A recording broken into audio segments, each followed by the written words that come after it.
محترم ناظرین، جب ایک بچہ بچپن میں یا جوانی میں ہوتا ہے تو اس کا جسم انتہائی خوبصورت، لچکدار اور دیکھنے میں اچھا لگتا ہے، سب کو بھاتا ہے۔ ایک بچہ بھاگتا، دوڑتا، اچھلتا، کودتا، لیکن جیسے ہی انسان بڑھاپے کی طرف جاتا ہے بہت سی چیزیں اس کی بہت کمزور ہونے لگتی ہیں۔ مثلا آنکھیں ایک دم کمزور پڑنے لگتی ہیں، موٹے موٹے چشمے لگ جاتے ہیں، سنائی اونچا دینے لگتا ہے، کانوں سے ہاں کیا کہہ رہے ہو اونچا سنائی دینے لگتا ہے۔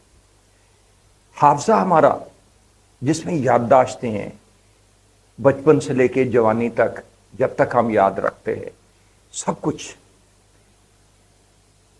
ایک دم یاد نہیں آتا، یاد کرنا پڑتا ہے، بہت کمزور ہونے لگتا ہے حافظہ۔ ہاتھ کی گرپ، جو جوانی میں بڑے شوق سے آپ ہاتھ ملاتے تھے، اپنے آپ کو جوان ثابت کرتے تھے، اپنی طاقت دکھاتے تھے، 40% تقریباً 70 سال کی عمر تک پہنچنے تک کم ہو جاتی، چلتے پھرتے سانس پھولنے لگتا ہے، اور جو اللہ تعالیٰ نے فری آکسیجن دی ہے ہم اس کا استعمال بہت کم کر پاتے ہیں، بہت کم کر پاتے ہیں، یعنی جب چلتے پھرتے ہیں تو ہمیں سانس ایک دم پھولنے لگتی۔ کمر اکثر لوگوں کی اولڈ ایج میں 60-70 سال کی عمر میں جھک جاتی ہے، اور سہارے کے لیے وہ ہاتھ میں چھڑی پکڑ لیتے ہیں۔ ٹانگیں کمزور ہو جاتی ہیں اور زیادہ چل نہیں پاتی، پھول جاتی ہیں، خون کم گردش کرنے لگتا ہے۔ جوڑ، جو ہمارے گھٹنوں کے اور دوسرے جوڑ ہیں، 360 جوائنٹس ہے پوری باڈی میں، یہ سب کمزور پڑنے لگتے ہیں، درد کرنے لگتے ہیں۔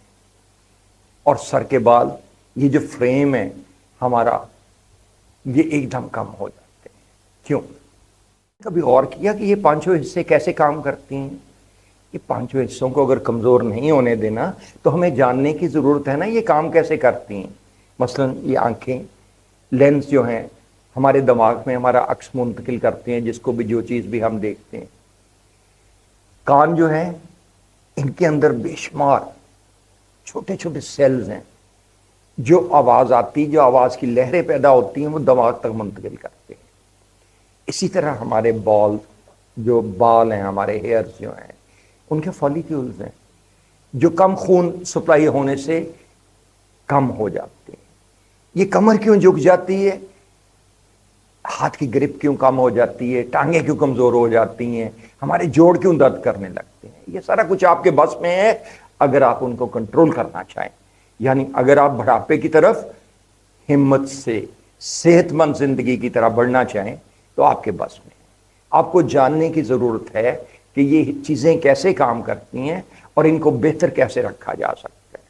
میں سب سے پہلے گزارش یہ کروں گا کہ ہم جس ڈھانچے پہ کھڑے ہیں، بون سٹرکچر پہ کھڑے ہیں، یہ بون سٹرکچر چند ایک چیزوں سے بنا ہے، جو خوراک کی مدد سے ہم ان کو پورا رکھتے ہیں۔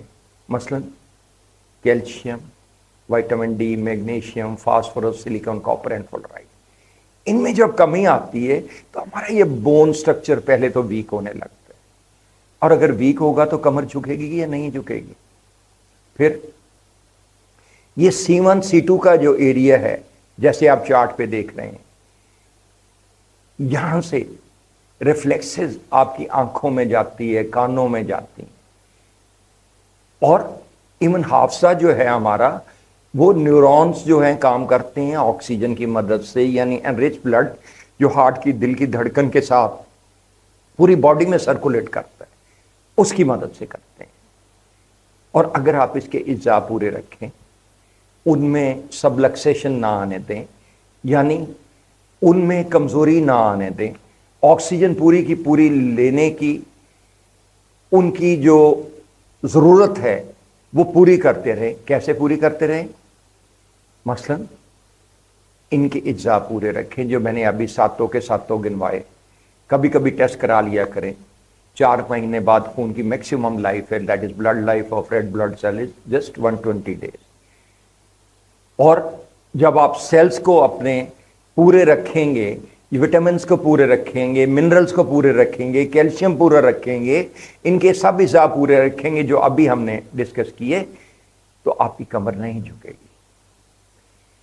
اپنی یادداشتوں میں اگر آپ اس کو ایکسرسائز دیتے رہیں گے گردن کے ایریے کو، تو C1 C2 سے آپ کے دماغ کی طرف، آپ کے سب کانشیس کی طرف جس میں یادداشتیں محفوظ ہیں، آکسیجن ان کی پوری جاتی رہے گی، اور آپ توجہ دیتے رہیں گے تو انشاءاللہ حافظہ بھی کمزور نہیں ہوگا۔ اور جب سر کے بال بھی نہیں جائیں گے جب ان کو آکسیجن یا بلڈ پورا ملے گا، کیونکہ گریوٹی سے ہمارے نچلے حصے کی طرف زیادہ جاتا ہے۔ اور اکثر لوگ، جب ہم میل مینوپاز میں اس پہ پروگرام کر چکا ہوں، اگر آپ کو کسی کو شک ہو اس میں تو دوبارہ آپ یوٹیوب سے اس کو کھول کے میل مینوپاز، تو اس میں دیکھ سکتے ہیں کہ جب آپ کا ٹیسٹوسٹیرون لیول کم ہوتا ہے تو آپ کے بال بھی کم ہونے لگتے ہیں۔ اور آپ اگر ایکسرسائز کرتے رہیں، بالوں کو ان کی اسٹرینتھ پہنچتی رہے، تو وہ یقیناً کم نہیں ہوں گے۔ اسی طرح ہمارے جوڑ جو ہیں، جو جوائنٹس ہیں، ان کو ہماری جتنے آرگنز ہیں ان کی ان پٹ سب کی بلڈ ہے۔ لیٹ سے آپ کمر کے ان حصوں کو L4 جیسا کہ آپ چارٹ پہ دیکھ رہے ہیں، یہاں سے تقویت ملتی ہے۔ اگر ڈسک بلج نہ ہو تو کمر میں نہ درد آتا ہے نہ کمر جھکتی ہے۔ اور اگر ٹانگوں میں پورا کا پورا بلڈ جاتا رہے، نروز کو آپ ایکسرسائز بھی دیتے رہے، وہ سکڑنے لگتی ہیں 50 سال بعد ایتھروسکلروسس کی وجہ سے اور کئی ایک وجوہات کی بنا پہ ویک ہونے لگتی، کیونکہ نروز کی لائف نہیں ہے۔ ہماری thing in our body it doesn't have a fixed life, that is, جیسے میں نے کہا کہ ریڈ بلڈ سیلز کی 120 ڈیز ہے، وائٹ سیلز کی 30 آورز ہے، اسکن سیلز کی 19 ڈیز، کڈنی سیل کی 21 ڈیز، لیکن یہ ہماری جو نرو سیلز ہیں ان کی تا زندگی ہے، ان کی ریپلیسمنٹ نہیں ہے۔ تو ان کو آپ کیسے بہتر رکھ سکتے ہیں؟ ان کو ایکسرسائز دے کے، اپنی ٹانگوں کو واک کے ذریعے، جاگنگ کے ذریعے، سیر کے ذریعے، ایکسرسائز کے ذریعے آپ ان کو اگر تقویت دیتے رہیں گے تو یہ نروز نہیں سکڑیں گی اور ان میں بلڈ فلو پورا کنٹینیو کرے گا۔ اسی طرح اگر L3 سے جیسا کہ آپ دیکھ رہے ہیں وہاں سے بلڈ فلو کم نہیں ہوگا، ڈسک بلج نہیں ہوگی، کائروپریکٹر سے آپ ایڈجسٹمنٹ کراتے رہیں گے، تو آپ کے یہ گھٹنے اور دوسرے جوائنٹس جو ہیں اور ان کو موومنٹ دیتے رہیں گے، ایکسرسائز دیتے رہیں گے، تو وہ بھی خراب نہیں ہوں گے۔ تو میں چونکہ اس پہ تفصیلاً پہلے پروگرام کر چکا ہوں، لیکن مختصر طور پہ میں پھر آپ کو چند چیزیں دہرانا چاہتا ہوں۔ ایک تو انسان کو نیوٹریشن کی پوری کی ضرورت ہے، جتنی ہماری باڈی کی ریکوائرمنٹ ہو، جتنا باڈی کا ورک ہو، یعنی زیادہ بھاگ دوڑ ہے یا کم بھاگ دوڑ ہے، اس کے مطابق نیوٹریشن اس کی ضرورت ہے۔ پھر اس کو ایکسرسائز دینے کی ضرورت ہے ہمارے جوائنٹس کو، ہمارے سٹرکچر کو۔ اور جب آپ بھاگ دوڑ کرتے رہتے ہیں، ایکسرسائز کرتے رہتے ہیں، تو ہمارا یہ ڈایافرام بھی جو ہے یہ پھولتا رہتا ہے۔ اس میں بھی اگر سانس چڑھتا رہے اور ڈایافرام پھولتا رہے، ہمارے جو ایئر فالیکولز ہیں، چھوٹے چھوٹے ایئر سیکس ہیں ہمارے، وہ ان کو آکسیجن ملتی رہے، ان کو ایکسرسائز ملتی رہے، تو اس سے آپ کو سانس چڑھنے کا عمل متاثر نہیں ہوتا، سانس نہیں چڑھتا۔ اسی طرح ہمارے تھوریسک سے T1 T2 سے اس کی ریفلیکسز جاتی ہیں ہمارے لنگز کی، ان کو بھی آپ کو صحت مند رکھنا ہے۔ پھر ایکسرسائز کے ساتھ ساتھ آپ کو نیند پوری لینی ہے، اپنا کانشیس رہنا ہے۔ ہمارے معاشرے میں اور ویسٹرن معاشرے میں فرق یہ ہے کہ وہ پریونٹیو کیئر ایون لیتے ہیں، اور جیسے ہی ہلکا سا پرابلم آتا ہے فوراً ڈاکٹر کے پاس جاتے ہیں۔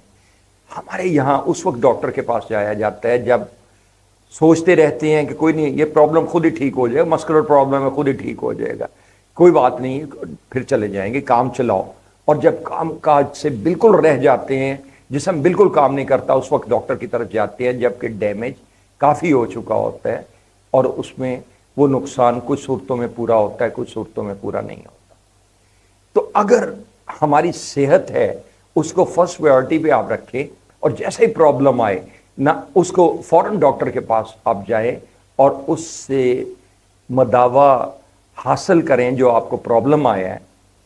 اور اگر آپ پریونٹیو کیئر کے طور پہ بھی کائروپریکٹر کے پاس جاتے رہے، ہر مہینے ایڈجسٹمنٹ کراتے رہے، ہر مہینے، کیونکہ اس میں 23 شاک ابزاربرز ہیں، آپ اپنی گاڑی جس کے صرف 4 شاک ابزاربرز ہیں ان کی الائنمنٹ کرانے بھی جاتے ہیں، ان کو آپ ایڈجسٹمنٹ کرانے، اس کی ٹیوننگ کرانے، آفٹر اے فکس مائلیج جاتے ہیں نا، اپنی اس گاڑی کو بھی جو ہماری جسمانی گاڑی ہے جس پہ آپ کا ہر چیز کا دار و مدار ہے، پیسہ ہر چیز کا مداوا نہیں ہے، صحت ہر چیز کا مداوا ہے۔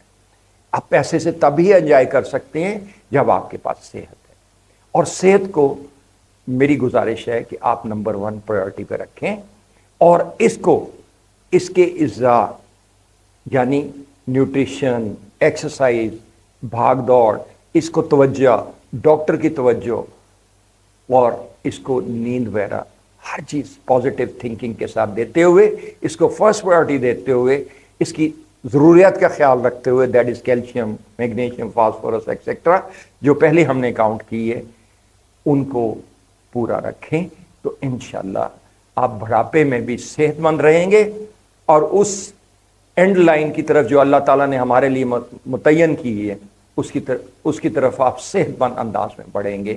اللہ آپ کو صحت ہمیشہ آپ کی قائم رکھے، صحت مند رکھے، اور جاوید مرزا کو آپ اجازت دیجیے۔